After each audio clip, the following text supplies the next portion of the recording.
is a bowling league for the special population.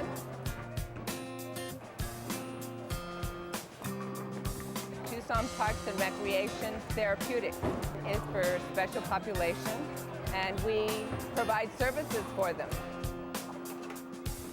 We go on trips, they bowl, we teach them swimming, and we have things for them to do, places for them to go, so they don't feel left out.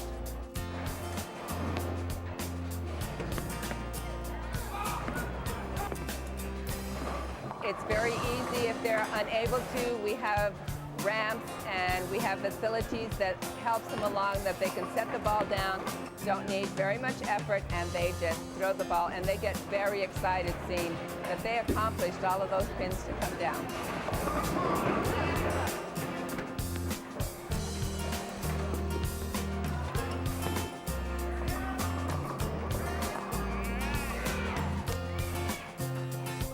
They're very good bowlers, and they're very happy when they show you their scores, even if it's 59 or 102.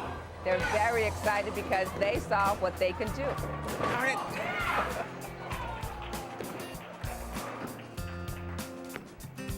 I get a thrill in just being here, helping them along to achieve their self-esteem. It's just fantastic because their achievement is more than we think, if we just give them a chance.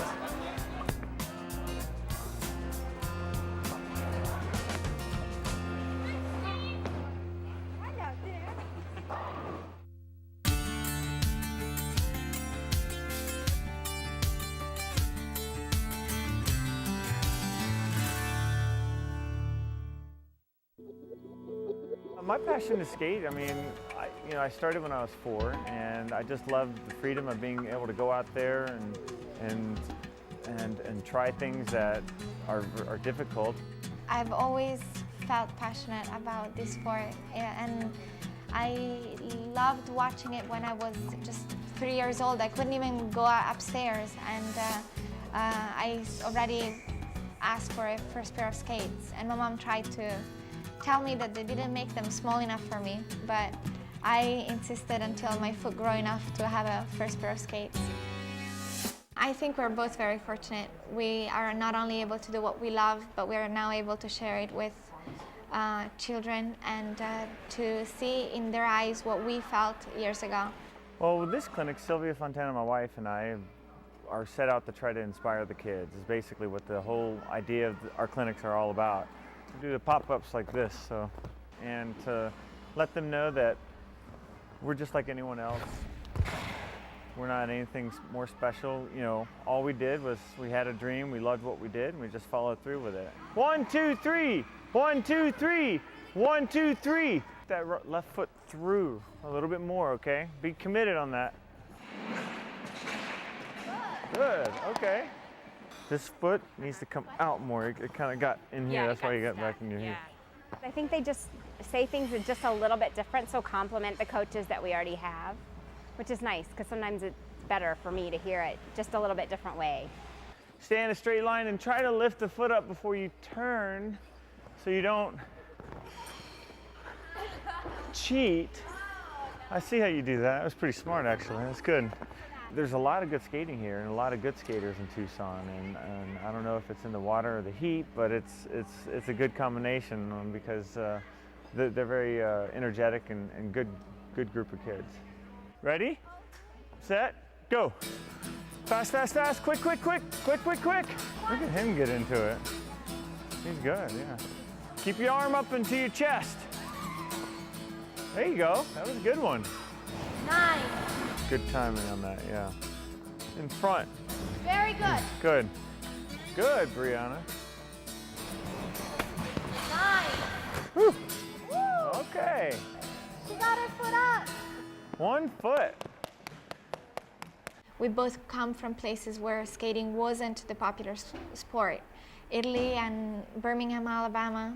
Sort of unlikely areas of skating, such as like Tucson. We didn't have Olympians at our rink. We didn't have skaters, we didn't have coaches, we didn't have training, we didn't have all of that. Yeah, it was crossed perfect. It was great. Yeah.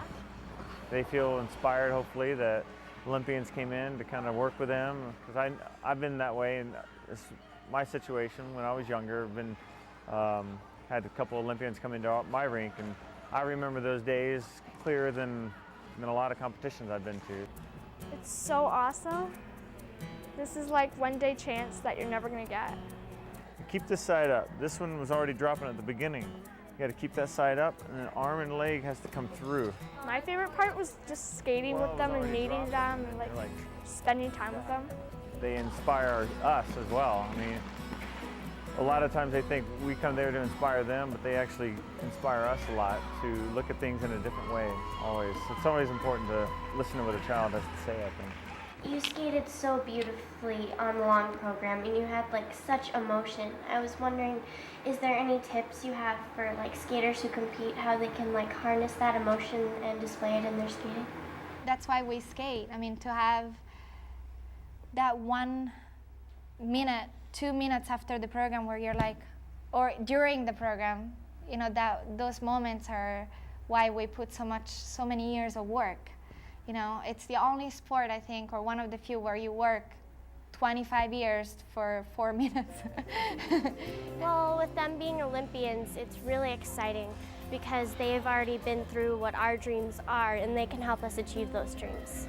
Dreams don't have boundaries. You know, if you are really persistent and you really believe in what you want to achieve, I think it's really up to you to make that happen.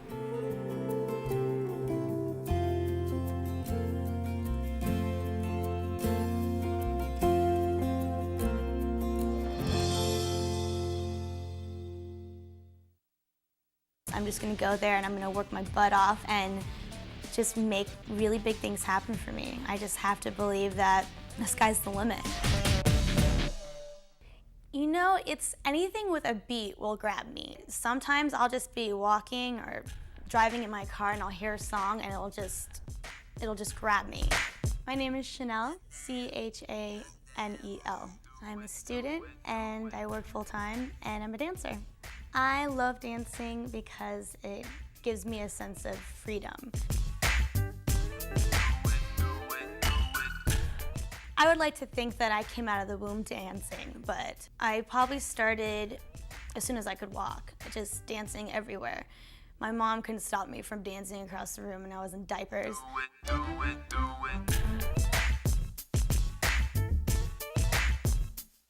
When I was 13, I was able to get a job and I started paying for my own dance classes and I started taking dance classes at a studio and taking dance classes in high school.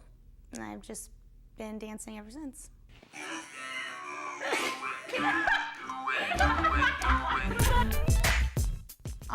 We'll just see all these dance moves just manifest in front of me and I'll have like a whole dance like in my head and I'll just go home and I'll just do it in front of the mirror. And I'll have a whole dance, and I'll go to my class and I'll teach it, and then we'll perform it.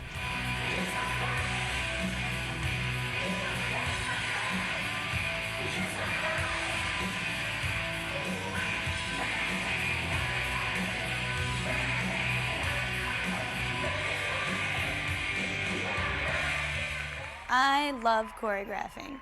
It's like your baby. You pick a song, or in my case, I think a song chooses me, and I'll just connect with it and I'll love it and I can hear it over and over and over again. Okay, when he gets it all ready, we do it.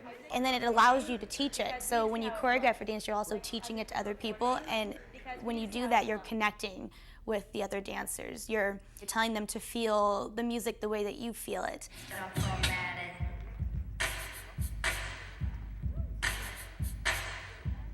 All of a sudden, we all just kind of fall into this synchronized dance, and it's the most amazing thing ever. You just don't think about anything else, and everybody's heart is like beating at the same time because you guys are all doing the same movement and feeling the same music.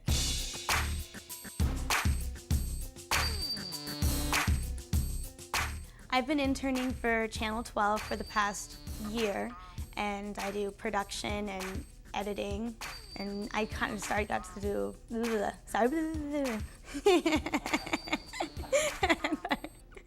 So I've been an intern for Channel 12 for the past year, doing production and editing, and I got to do a little bit of producing too. I did a lot of work for Rec 365, where I picked my own stories and I produced them, and I could write it if I wanted to, and I shot and edited everything. So a lot of my work went into that show. My name is Kayla, and dance is challenging for me because I can't hear the music. I really enjoyed working on Kayla's story. Kayla is a deaf dancer that I used to dance with. Most of the time, I watch the other dancers and carefully copy what they are doing. 8, 1, 2, 3, 4, 5, 6, 7, 8. And I think I really liked that story because I really connected with her. I really admire her ability to overcome adversity and still be able to practice her life as an artist. It doesn't matter if you can hear the music or not. If you like dancing, it takes practice and hard work. Being a dancer means you have to hear the music, and she hears it in her own way, and she's still an amazing dancer. So I loved that story. I would say I had the most fun with the skateboarding story because I had a lot of fun editing it. Totally radical. I just got to do a lot of really crazy things with color and tempo, and I used all these crazy dynamics with it because it was such a edgy kind of story. So I really enjoyed that one too.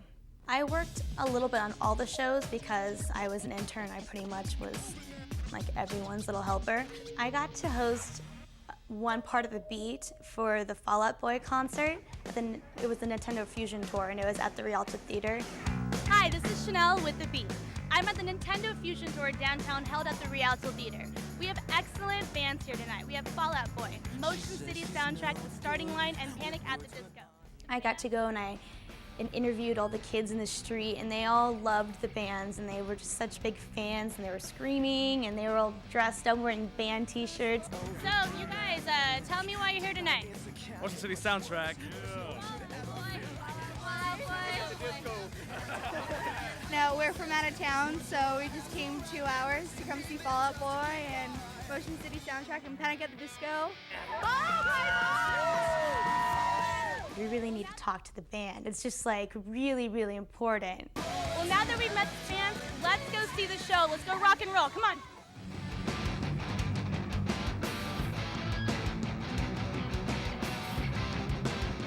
I just really wanted to meet the band. That's all I really cared about. But of course I didn't get to. But it was still really, really fun. It was a really fun experience.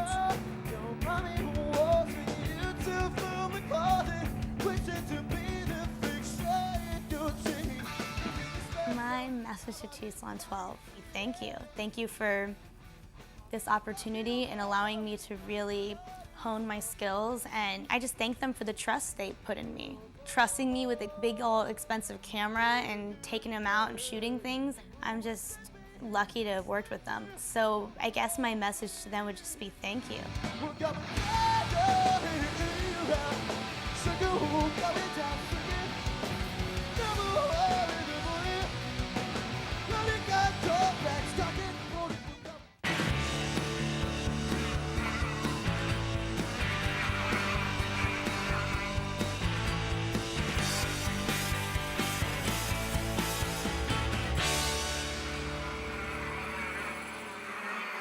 Get off the couch, Tucson.